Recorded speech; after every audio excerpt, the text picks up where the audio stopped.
दुनिया का सबसे तेज स्प्रिंटर उसैन बोल्ट भी इतनी तेजी से नहीं दौड़ता जिस रफ्तार से पिछले एक साल में या कहें कि पिछले कुछ दिनों में बिटकॉइन दौड़ा है। जी हाँ, वर्ल्ड की सबसे पॉपुलर वर्चुअल करेंसी इस साल 220% बढ़ी है। यानी पिछले साल दिसंबर में एक बिटकॉइन 5,15,000 का था और अब ये 17 लाख को पार कर गया है। बिटकॉइन की हिस्ट्री में ये अब तक का सबसे बड़ा सर्ज है और इसी वजह से ये वर्चुअल करेंसी अब तक के अपने हाईएस्ट लेवल्स पर पहुंच गई है। तो चलिए आज के इस टेक टॉक वीडियो में मैं आपसे बिटकॉइंस की ही बात करूंगा, बताऊंगा कि आखिर ये है क्या, इसकी शुरुआत कहां से हुई और बिटकॉइंस में इस वक्त इन्वेस्ट करना कितना रिस्की हो सकता है। साल 2017 में भी बिटकॉइंस का एक ऐसा ही सर्ज आया था, एक ऐसा ही फेज आया था जैसा अब चल रहा। बिटकॉइन जिसकी वैल्यू 2013 में सिर्फ $13 थी, वो 2017 में करीब $20,000 तक जा पहुंचा। उस वक्त लोगों ने बिटकॉइन में काफी इन्वेस्ट किया था और उससे मोटी कमाई भी की। हालांकि इस अपसर्ज के बाद बिटकॉइन की वैल्यू फिर से घट गई और $4,000 हो गई, लेकिन अब 3 साल के बाद फिर से बिटकॉइन वापस उसी रफ्तार से दौड़ रहा है और अब $23,000 तक जा पहुंचा है।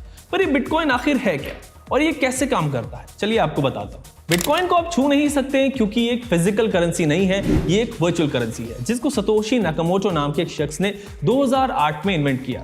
और सतोशी नाकामोटो के बारे में अभी तक कुछ भी वेरीफाइड इंफॉर्मेशन अवेलेबल नहीं है। बिटकॉइन एक डिसेंट्रलाइज्ड डिजिटल करेंसी है जो बिना किसी मीडिएटर के ऑपरेट करती है। डिसेंट्रलाइज्ड करेंसी होने का सीधा मतलब यह है कि इसका कोई ओनर नहीं होता और ना ही कोई एजेंसी इस करेंसी को कंट्रोल करती है। बिटकॉइंस को वजूद में लाने का सबसे पहला मकसद भी ट्रांजैक्शन करते वक्त मीडिएटर को एलिमिनेट करना था। इसको आप एक एग्जांपल से समझिए। जब भी आप कोई ऑनलाइन ट्रांजैक्शन करते हैं तो बैंक उस ट्रांजैक्शन में मीडिएटर का काम करता है।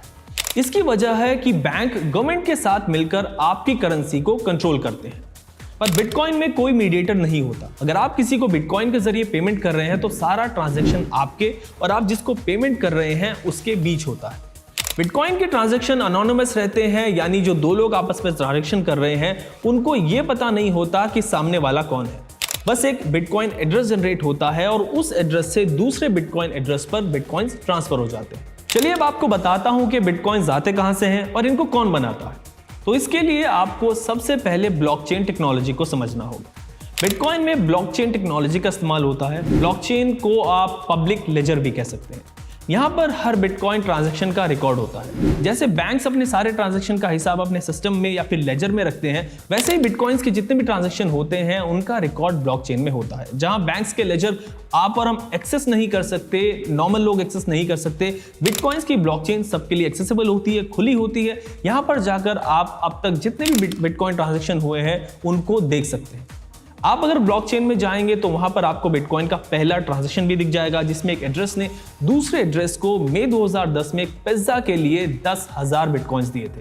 बिटकॉइंस के जितने भी ट्रांजैक्शन होते हैं उसकी एंट्री करने का काम जो है वो माइनर्स करते हैं। माइनर्स आप और हम में से कोई भी हो सकता है, कुछ लोग ही होते हैं वो जिनका काम ब्लॉकचेन को मेंटेन करना होता है।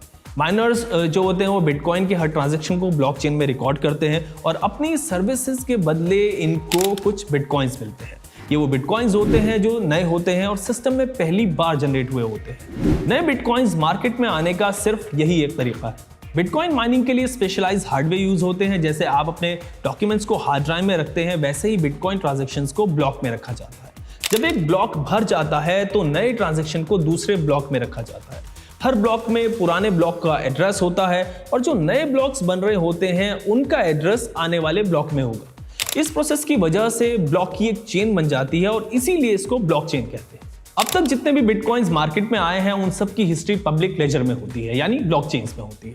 बिटकॉइंस हाई रिस्क एसेट्स होते हैं और इनकी वैल्यू काफी ज्यादा फ्लक्चुएट होती रहती है। 2017 में सिर्फ 35 दिन के अंदर बिटकॉइंस की कीमत लगभग 4 गुना बढ़ गई थी, लेकिन फिर अगले ही 7 हफ्तों में करीब 70% नीचे आ गई और इस वक्त भी इसी तरह के बिटकॉइन सर्ज को आप देख रहे हैं।